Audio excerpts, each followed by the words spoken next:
Hello, I'm Debbie Channer and I work for Grow Our Own. We're an employment service that help people get back into work, and we offer training and careers advice and guidance and a weekly drop-in service for people that are looking for work. My name's Jayne. I work for Bracknell Forest Borough Council, and I run a couple of UK online centres which are aimed at offering basic IT to the community. So we have a lot of older people coming in. This is run by tutor sessions, so set sessions where the tutor guides people through the subject in particular. And also there's a weekly open session where people can come and practice their skills and ask more questions. I used my guide with the people that came in and attended the sessions with me.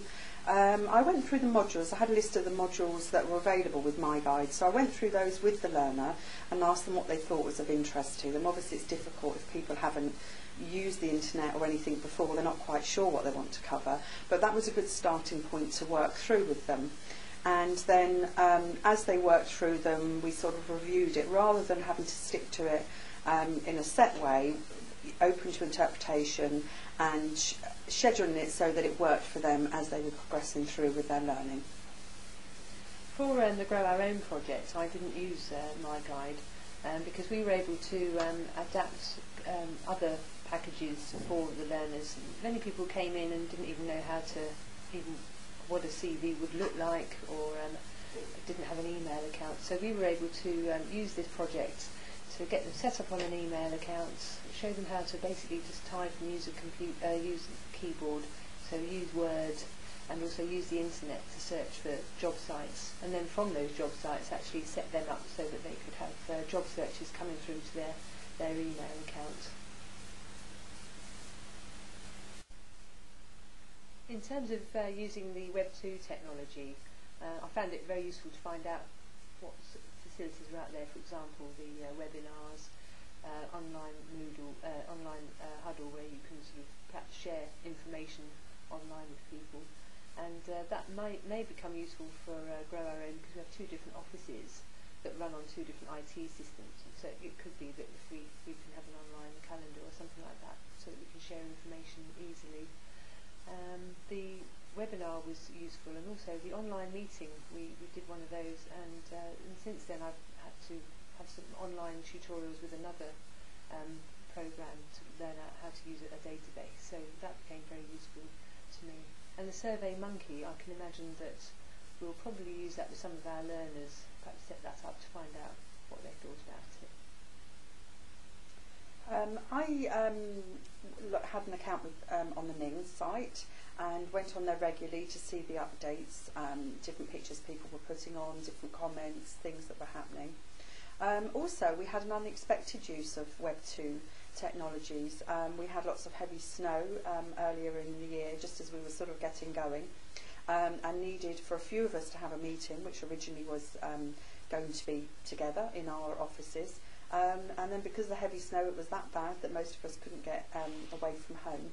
So what we did was we set up accounts on Skype, and then we had a Skype meeting. We made a conference call together and used it that way. So that was very useful, not with the learners, but just ourselves. And again, it could be something that we could use if the weather prevents us, or even just if it doesn't. It's rather than people having to travel from all over the place. So that was a useful learning curve due to the weather.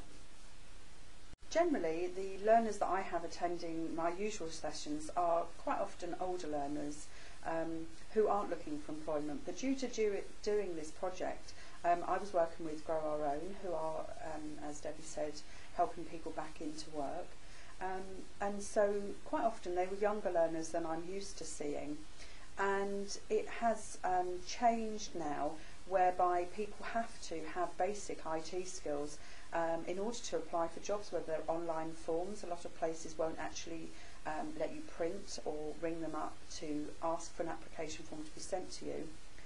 So they have to have basic skills and being able to use the internet, go to the relevant website and complete the form online. And quite often having to email CVs, so they have to have an email account. So really basic mouse and keyboard skills, basic internet and email skills are a real requirement nowadays for people applying for work. And so I learnt sort of a lot about, helping people with those basic skills in order for them to get, apply for the jobs that they're hoping to. In terms of lessons that I learned, I too was actually quite surprised at how many people were coming along to our weekly job club that had no IT skills, and that they too were surprised, because where maybe they've been in the same job for 10 years and previously they just had to apply in writing, all of a sudden they were being asked even by the job centre to email their CV, so they were in slight shock that they needed to find out what to do and how to do it, and they needed the facility to be able to do it as well. There's a lot of people out there that need this sort of training, and I was also able to provide one-to-one tuition because of the setup of the job club. This particular project allowed me to do that, and I found that one-to-one tuition was really valuable for people that were incredibly nervous, and it was very rewarding at the end to see how people changed as they learned more.